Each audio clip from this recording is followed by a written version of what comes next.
In 1948, a quiet hospital in Blackburn, England, became the scene of one of the most shocking crimes in British history.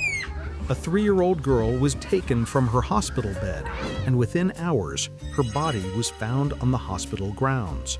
There were no witnesses, no suspects, no leads.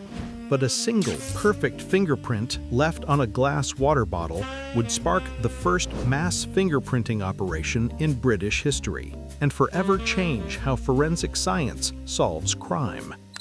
This is the story of the Blackburn Fingerprints, the case that proved one fingerprint can uncover the truth, even when the killer has no record at all.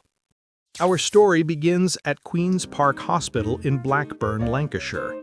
It was May 1948, post-war Britain, a time of ration books, rebuilding, and trust in public institutions like hospitals. 3-year-old June Anne Devaney had been admitted with a mild case of pneumonia. She was almost recovered and due to go home the next morning. But in the early hours of May 15th, something unthinkable happened. A nurse making her rounds found June's cot empty. Within hours, police found her body outside, on the hospital grounds. The crime was brutal, the kind of brutality that shocked not just a town, but an entire nation. How could someone walk into a children's ward unnoticed and vanish into the night, leaving behind only silence and a single glass bottle? The police sealed off the hospital immediately. Every ward, every corridor became part of a massive crime scene. And in the middle of it all, one clue stood out: a 1946 Winchester bottle used for sterile water. It had been moved from its usual place and left near June's empty cot. When forensic experts examined it, they discovered something extraordinary: clear, well-defined fingerprints. But there was a problem. When compared to every known criminal record in Britain, there was no match. The killer had never been arrested before. On the polished hospital floor, investigators also found stockinged footprints, 10.5 inches long, showing the intruder had removed his shoes, quietly moving among the children before choosing his victim. With no match in the National Fingerprint Database, detectives faced an impossible question. What if the murderer wasn't a criminal at all? At this point, Detective Chief Inspector John Capstick made a decision that had never been tried before anywhere in Britain.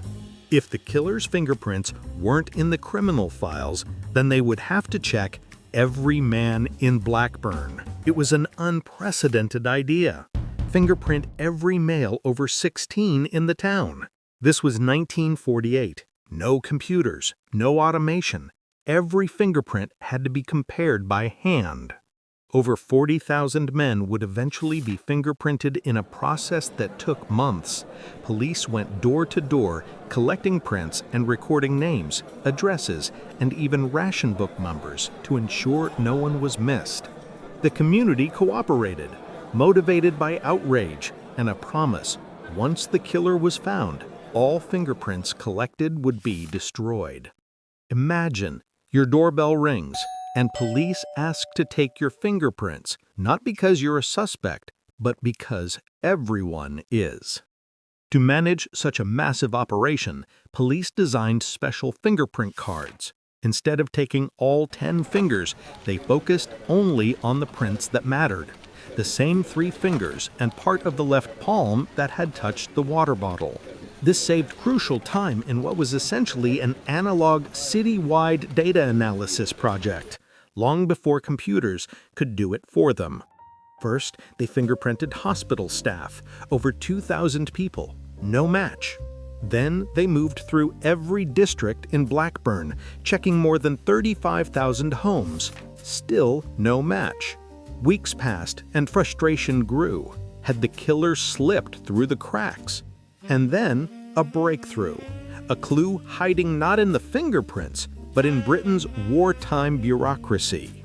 Investigators realized the electoral register didn't list everyone, especially ex-soldiers and people who had moved recently. So they turned to another resource, the National Registration System, left over from World War II. Every citizen still used ration books tied to their registration number. By cross-referencing those records, police found 200 men who hadn't yet been fingerprinted. Among them was a 22-year-old former guardsman named Peter Griffiths. He lived at 31 Burleigh Street, worked at a flour mill, and had a personal link to the hospital. His niece was a patient there. When Griffiths opened his door to police on August 11th, he smiled, rolled up his sleeves, and gave his fingerprints. Calm, polite, confident. He had no criminal record, so what could go wrong? The prints were sent back for comparison. Within hours, the result came through. A perfect match. The same 3 fingers and left palm that had been found on the Winchester bottle were Peter Griffiths.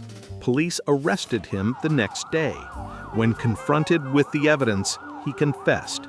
He said he'd been drinking heavily that night, over 10 pints of beer and several rums, and claimed he entered the hospital to sober up.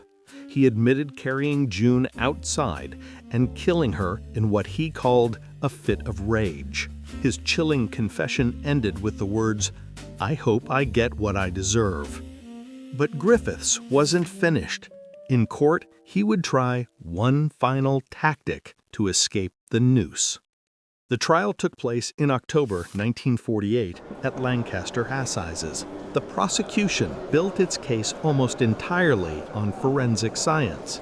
The fingerprints, the matching footprints, and the fibers from Griffiths' socks told a single powerful story. He was there. He did it. The defense tried to shift the narrative.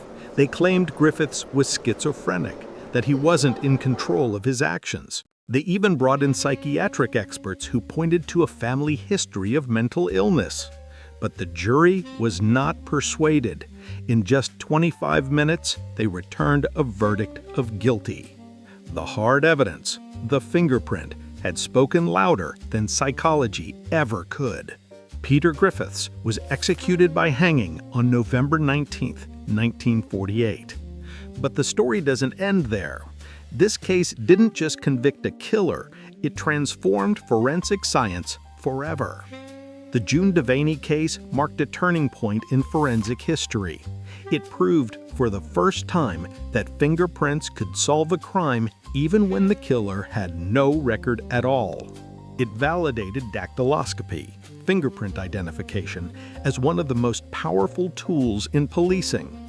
But it also introduced a new debate about privacy, consent, and how far the state should go in the name of justice.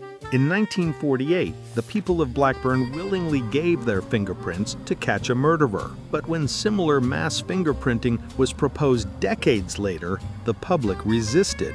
The world had changed, and so had our understanding of surveillance. Today, as we live in an era of DNA databases and digital biometrics, the Blackburn fingerprint operation stands as both a triumph of science and a warning about its power. One fingerprint, 40,000 comparisons, and a single truth that changed forensic investigation forever. If you found this breakdown of the Blackburn fingerprints fascinating, make sure to subscribe for more real-world cases where science meets crime. Because in forensic history, every print, every fiber, every trace tells a story.